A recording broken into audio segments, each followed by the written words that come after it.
Welcome to this is not my first ever, but this is the first Mythyw myth.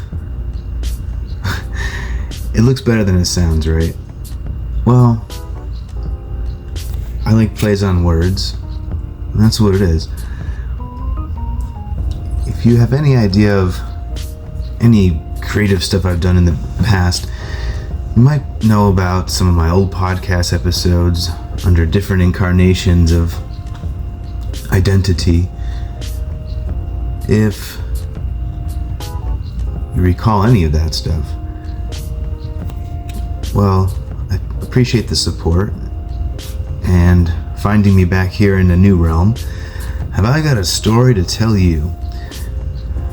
Actually, quite a bit of story. Where do I begin? So if you're just tuning in for the first time and you're exploring this podcast, I know it's an awkward start.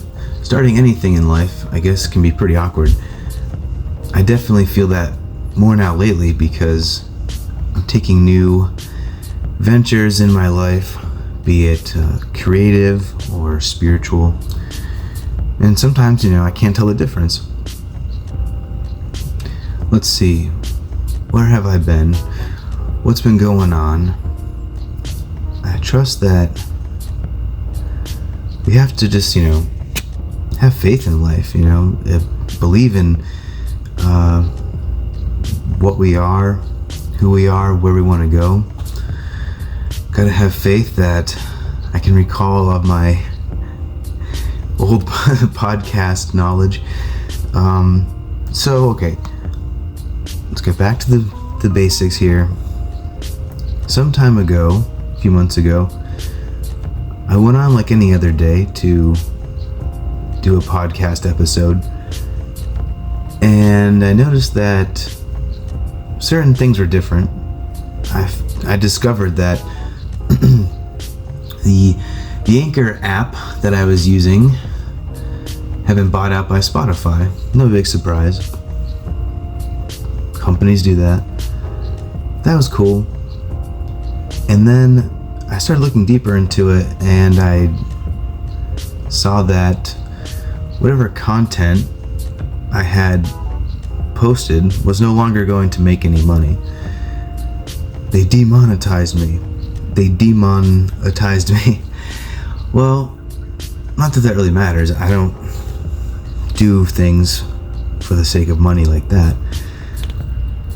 But when I first signed up, I originally, wanted to, that was all part of the experience, work on a podcast, make a couple extra dollars a year, and I wasn't even making, barely anything, to be quite honest. So I did some investigation. It turns out, I watched a YouTube video by a guy that had a ton of content and a really popular podcast.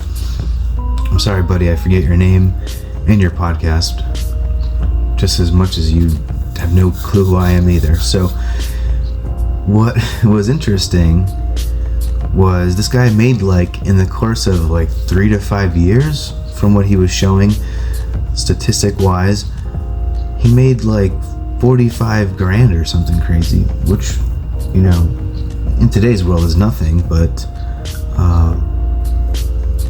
I've always said I never wanted to be a starving artist. I'm never starving, but it's just more like a striving artist, to put it in a positive way, I guess. Well, there's just a demand of life, and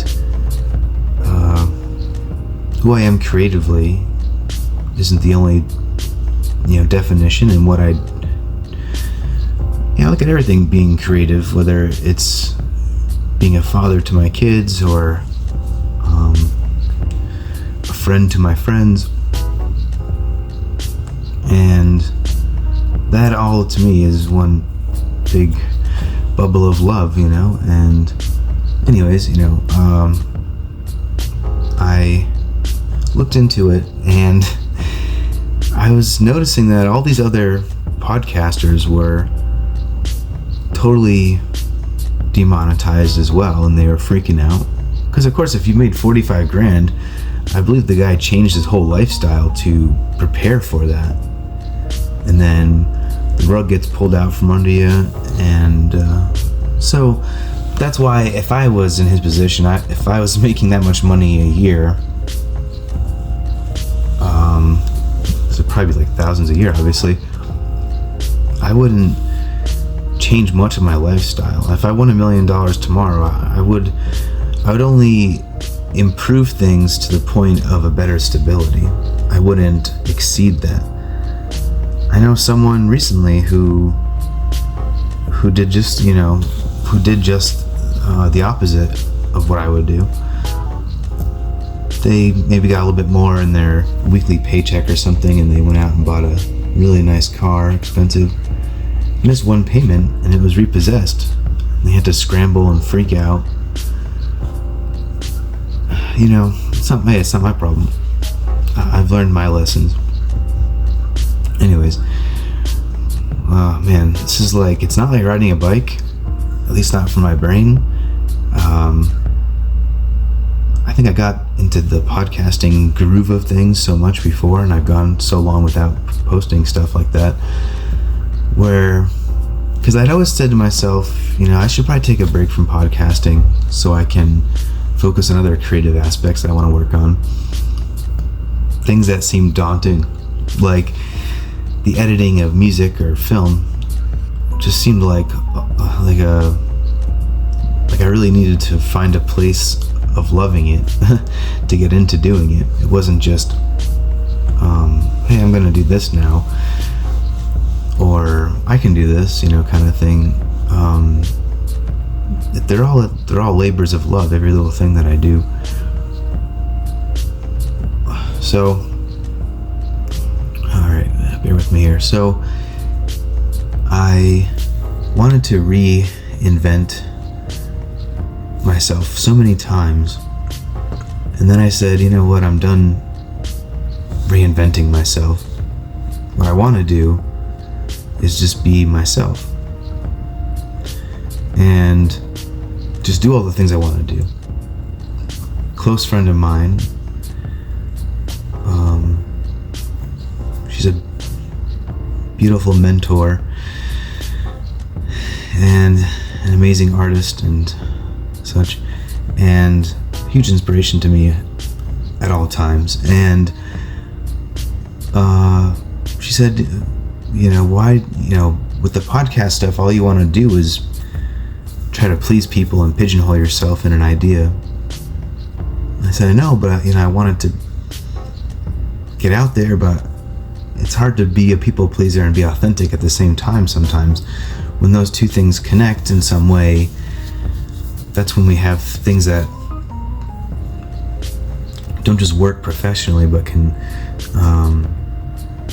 they can really bring something special energy to things. And my friend is an esteemed medium and astrologer, I would say, very astute, just like a natural, intuitive person. And people like that who don't judge you, it's really a beautiful thing to be encouraged by people that are creative and support you as just being yourself, no matter what that is,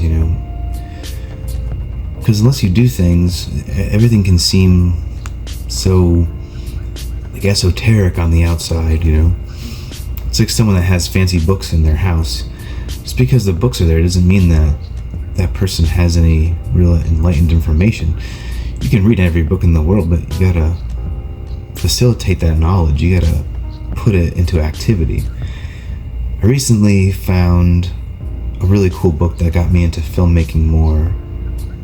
It's written by an Italian director named Fabrizio Federico, or is it Federico Fabrizio? I'm sorry, dude, but he published a really cool book about my, very influential singer and writer in my life, Jim Morrison. Everyone's heard that name a million times. I probably said it too many times on my old podcast and all that crap.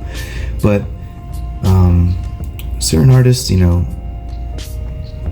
deliver the goods in different ways, like we all have that music that we like to go back to, and we all have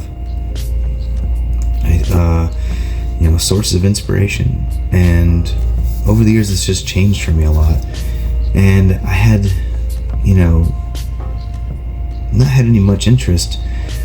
I'd really done a lot of work with the poetry over the years, learning about it, sharing it, talking about it, listening to it, learning about it. There's always that presence of persona and things and icons and all that bullshit, but I really wanted to get his perspective, and some other creative people, of course, on filmmaking. And that was like the secret life of that person. We all know of Morrison as this musician and singer, really, and songwriter technically, and all that crap. And it's crazy when you find out the history of him before he had that sort of like psychedelic transformation, and what kind of put him on that path, which is really just reading a lot of philosophy and being interested about life, and then mix that with some psychedelic drugs and peyote and acid and who knows what else. Well, then you have what we see today, what that was, what that came from. And it was just really fascinating. This Fabrizio guy, Italian director, really presented Morrison in a whole new light, and it sort of gave me a whole new perspective on how I perceived him as an artist. And I think that's interesting with any kind of person. That's happened to me with other artists before as well, in different mediums. So I find myself on this precipice of wanting to create new things, but I was still a little timid. And what I did was, so I go look at the podcast and I go, hey, we're demonetized. Okay, let's look into this. Oh, you know what? I think it's time. It's kind of like the universe was telling me, just change how you present stuff. I was a little upset because I'd just become accustomed to a format with the podcasting that was really satisfying and beneficial altogether, and it was a little upsetting. I'll be honest. I was a little upset at first, but also kind of felt like a weight was lifted, and I went for like a few weeks to almost a month without doing anything creative with the what I call like persona creations. Something created from an imaginary aspect of myself that takes place in reality, which is really what Mythyw is all about. It's just myself creatively. They say we can, like artists wear masks and things like that. I think those things come in when you need them, like anything else in life. If you go out to run errands, you go to the bank, the grocery store, you're not the same person when you go to these different places. Stop somewhere to eat or something, you're not that same person. Whatever activity you're doing, you're kind of engaging in a different mental energy of yourself. I think that's what always bothered me about school and old-fashioned ways of thinking, was always that you have this, like you look at yourself as like a piece of luggage and you just lug it around. This is me, If people can stop getting caught up, trapped in that, and really look at themselves as not like a schizophrenic, different person, but look at different aspects of themselves, in a bigger picture, they would find things a little more satisfying, you could say. They'd find things a little more interesting. What the hell is that? Hold on a second here. Oh shit. Oh, sorry. Okay. Alright, man. Sorry about that. Getting used to my new setup. Actually, no.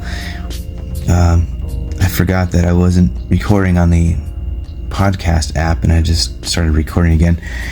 So I gotta do a little doctor work later. Yeah, I'm actually staying in a hotel right now to prepare for a major event, which I'll get into in like a few minutes here. Hold on a second. Oh my god, I'm such an amateur. Okay, this is all gonna not make sense later, so you're welcome. Alright, so where was I? I was figuring out that it's time to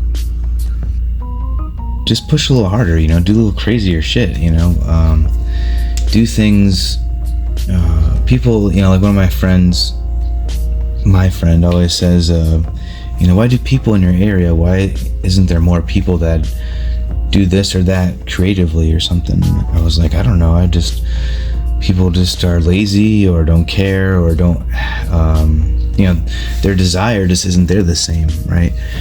And I said, if I'm gonna, I kind of relied for a few years on the podcast to kind of figure out what direction I wanted to go. And I realized I wasn't gonna be able to choose that direction. It was kind of obnoxious.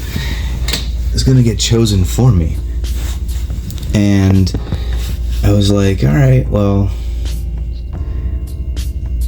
this is it, If you wanna be creative, you have to work in many fields at once, you could say. You gotta be able to promote yourself, you gotta be able to talk to people, you gotta be able to perform the thing that you love doing the most to begin with. There's just so many aspects to it, that's just the tip of the iceberg, as I say, but I really was just falling in love with a new way of doing things.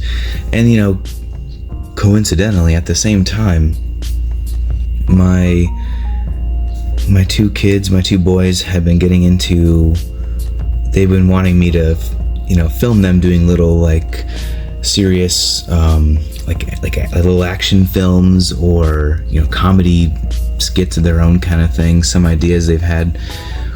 And so I said, what, this is a perfect opportunity to learn how to use this app and figure out how to piece pieces of like art and film and different ideas. And what better way than to start learning and kind of doing something with the kids, and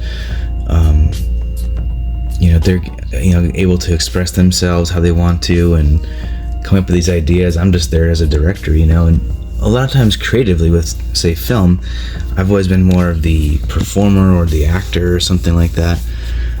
So it was really cool being able to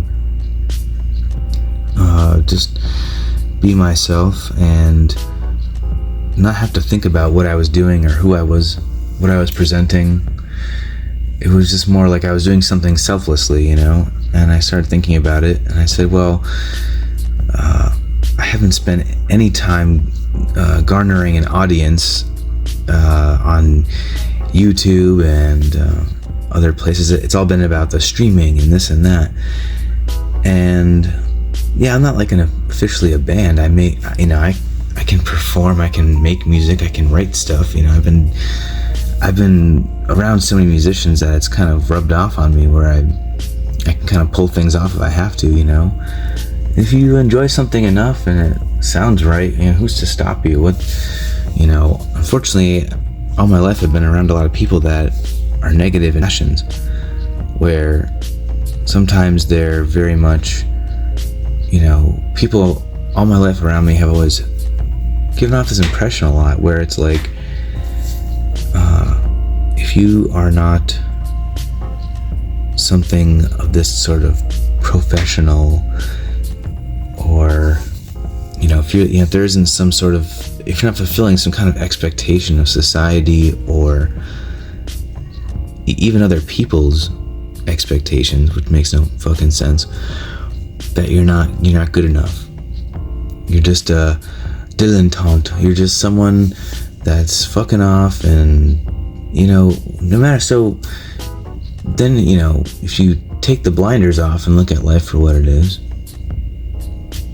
which is ironic because in order to wake up and see life for what it is in a certain sense, you have to kind of suspend a certain part of your mind or judgment that is habitually trained to see things a certain way. So, oh man, I'm saying so a lot. Sorry, I gotta get into my podcast patterns. Get back into my vocal, the etiquette for podcasting or whatever. But there's a lot on my mind, so sorry. It's when I'm trying to unravel these thoughts to make sense of, because the podcast idea to me now is more sort of like a diary, a self-diary, or a way of sharing theories and ideas and kind of keeping people up to date with my work. As the audience grows, well, it's more interest in my work, taking it more for something.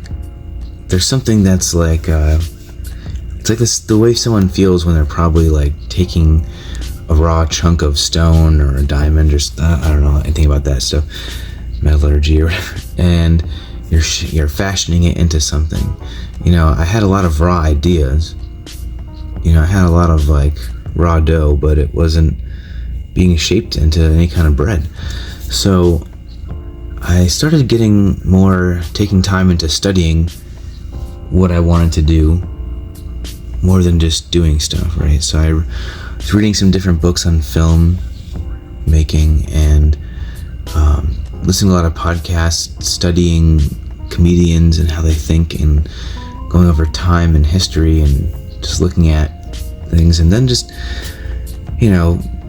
disregarding certain stuff that it's like, okay, I have this new artillery, now I have to go and find the right war to use it in. And that war with ourselves creatively, it's really a lot of times just a fear of putting ourselves out there. So I said to myself, what a wonderful world. What I really did was I decided to start taking certain parts of my life seriously, or sincerely. I hate the word seriously. Sincerely. Thank you, Alan Watts, for teaching me the difference. And life sometimes has its own divine order, it feels like.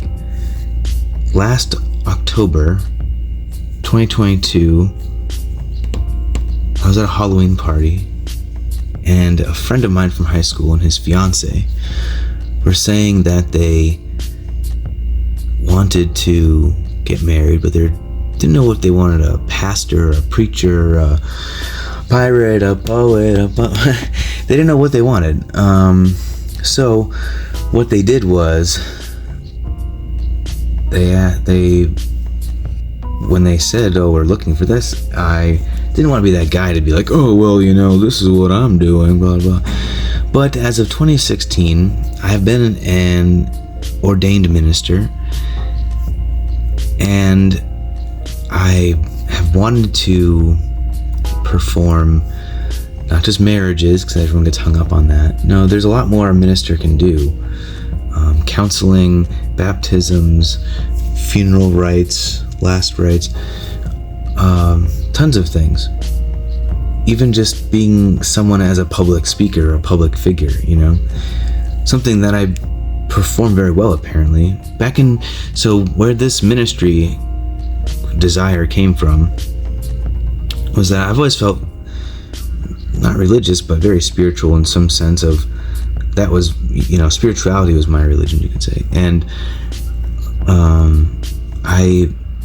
in 2013, I'd already been working on writing for years. And in 2013, my grandmother passed away in October. And I was asked to read the eulogy. My uncle and I co-wrote it. He wrote it really well, actually. And I added a little spice to it. And when I read it, it was like the same experience I had at my first music performance when I first started playing drums. It's like you go into a shamanic trance, and these things happen and you emotionally affect people, but you're not totally aware of it. I think people that love doing art strive to always find that. You might always find yourself doing it routinely or rotely, as like if you're playing a guitar or a drum line or something, you gotta perform it the same way. It becomes like another job, and I thought about it, and I was very much it was just like another worldly experience.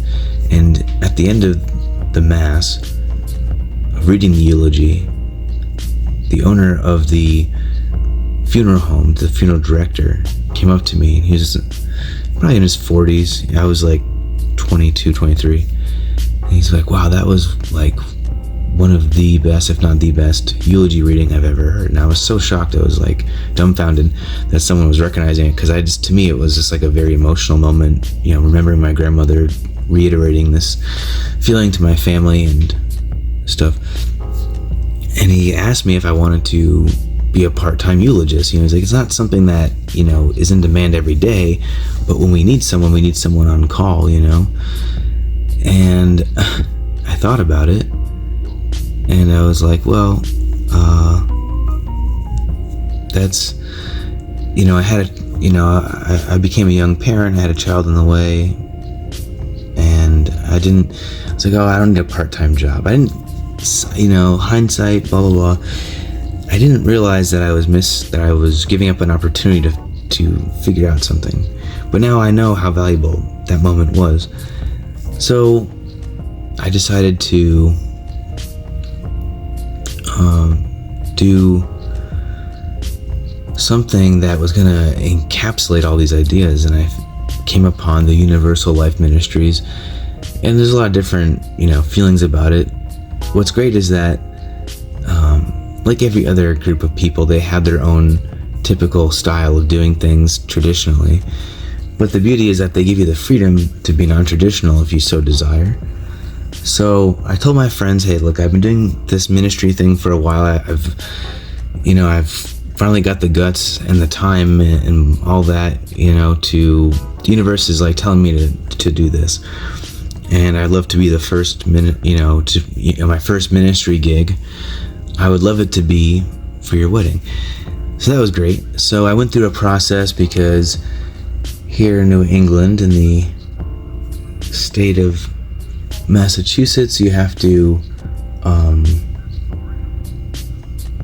have a certain paperwork in their system showing that you're officially legal to marry people in Massachusetts. In other states have different things. So I could go to other states and perform the service without that. But so I did all the rigmarole to get where I wanted to go, and it was so exciting. And I was able to kind of curate my own version of all this stuff, of all the ministry thing's amazing because it involves everything about myself. Writing, you get to write how you portray the wedding or the funeral, whatever you want to do. There's so many different variations you can do. It's up to you. And I was, so excited, and to curate a wedding just for my friends. And it's one of those things, I guess I'm just a late bloomer with a lot of fucking things, but you can't give up on who you are or whatever. I say that I say it bittersweetly because I could have been doing it for like 10 years before, but I wasn't that person ready for it, and I don't feel like I'm old and decrepit, like I missed my time, what the fuck. But it's not, it's not like that. It's just like you kick yourself in the ass sometimes for things, but it's a valuable lesson. And so, sorry, I'm on this sweet, ragged, sort of window seat that's overlooking a beautiful view of the dumpsters here at the Days Inn of Sturbridge, Massachusetts. Historic Sturbridge, dumpsters included. It's actually really nice to be out of the house, to be away from the usual stuff, but it's actually nice and quiet in here and dark. I never stay in hotels. I'm like the other kind of creative person that stays at home and prods along in their tapestry garden, because I don't really have one yeah, it's nice to be feeling like a traveling artist. So yeah, the ministry thing's a creative aspect of myself, and I wanted to kind of incorporate all these aspects together into one thing.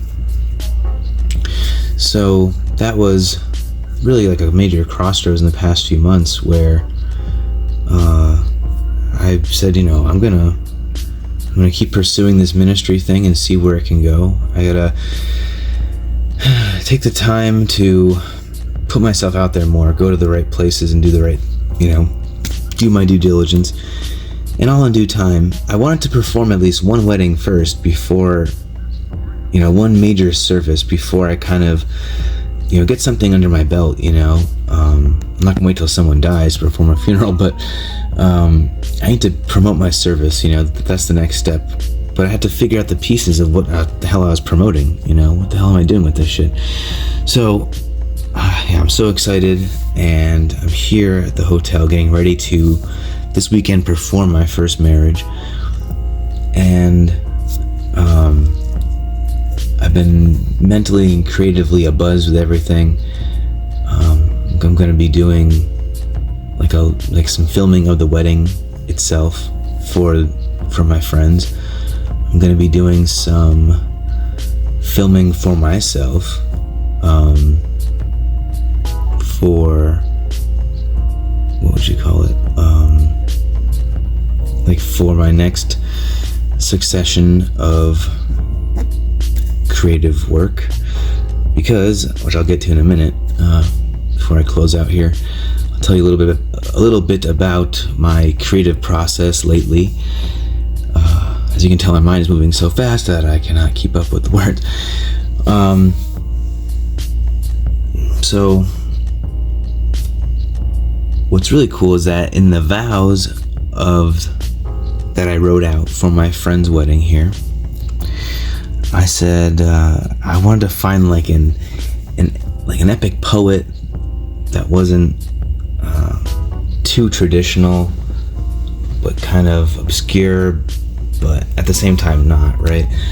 So I looked at my book of the poet Rumi, R-U-M-I, #, and I was, he had such a way of this, like, his poetry could be considered, sacred, and it was very just moving, how he would talk about love or life. And in the beginning of the book, it talked about the way his poetry was assembled, where he had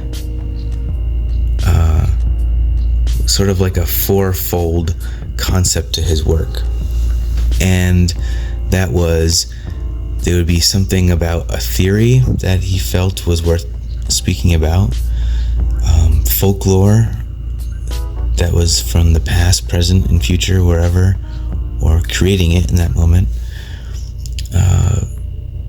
Humor and comedy, and using that as a way to teach people as well. Comedy is always a great way to teach people, but comedy itself is a fascinating thing, and also, it's healthy. It's a great exchange. And the final one is ecstatic poetry. And I said, like my friend said, she said, don't pigeonhole yourself in these things. Just do everything. Just do it all. Dabble in everything. Find a way to curate that, put that out. I said, Mythyw myth is, I honestly don't even say it. I just look at it. I don't even say it.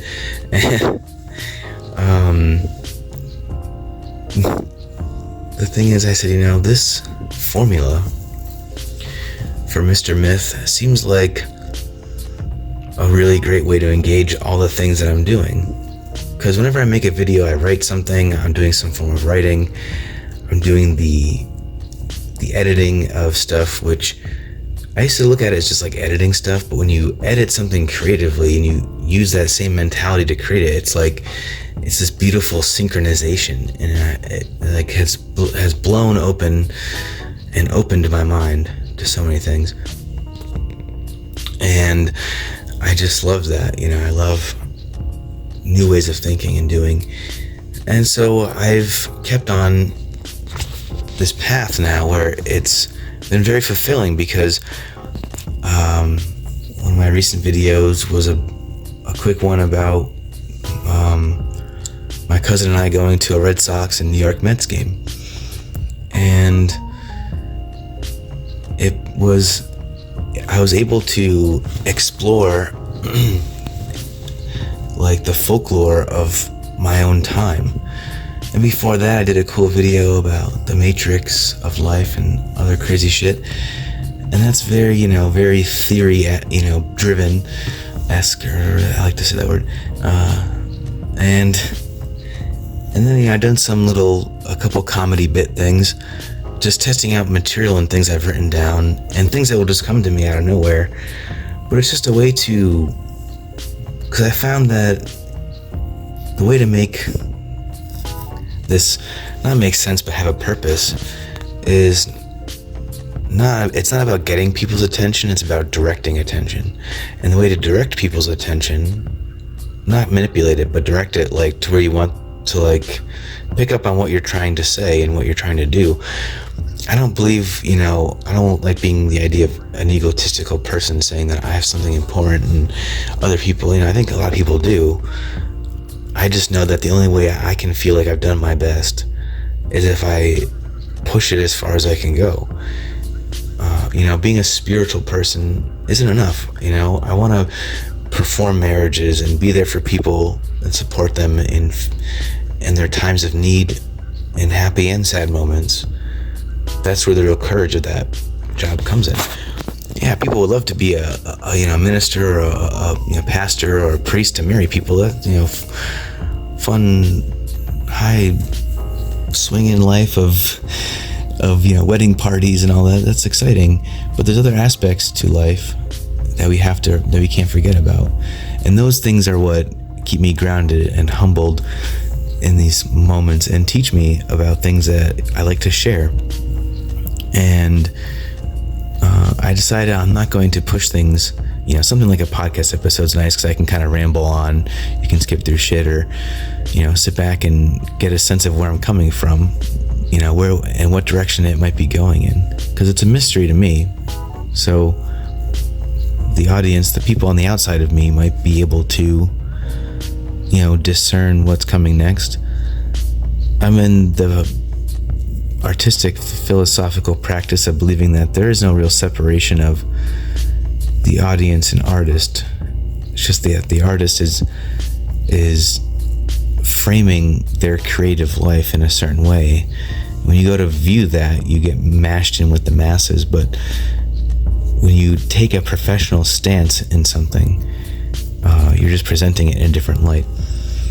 And out of all the things that I do, it's not that I want to be just a writer or just an actor or just a filmmaker or just a poet or just a this or just a this to that. No, I want to be myself, and myself has to perform a service of some kind. And I found that I'm going to service society way better and more fulfilling for myself and everyone else involved by being this minister. By being an ordained minister, I'm going to do something that I can't do just as a writer, but with my writing talents and work that I put into it over these years, I can bring my work into the ministry, for writing prayers and vows and cool stuff like that, tailoring it to the moment. And then I might not be doing a comedy routine up on stage, but when you meet people, you have to be likable to me. You don't want to be a curmudgeon. Someone, actually, the woman who I'm performing the wedding for, she met someone and they were like, she's like, if you need a minister, because ministry is ironically one of those things where people aren't like super religious. It's almost like a side hustle for them, which, that term is just being overused, I think. But and I was just shocked by how someone's attitude, how shitty their attitude was.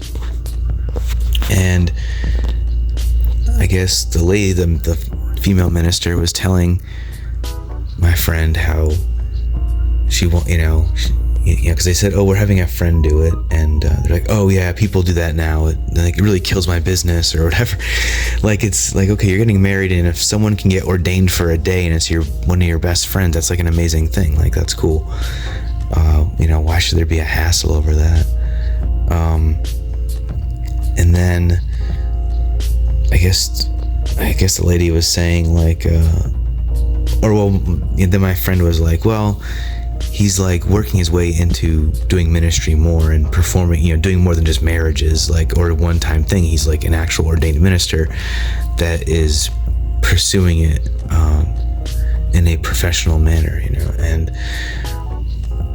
I hate that word professional, but it's like, see, I'd rather be considered a professional minister than a professional writer, because I can write a book and publish it, and if no one buys it, I can say, well, I'm not really a professional, whatever, I don't care.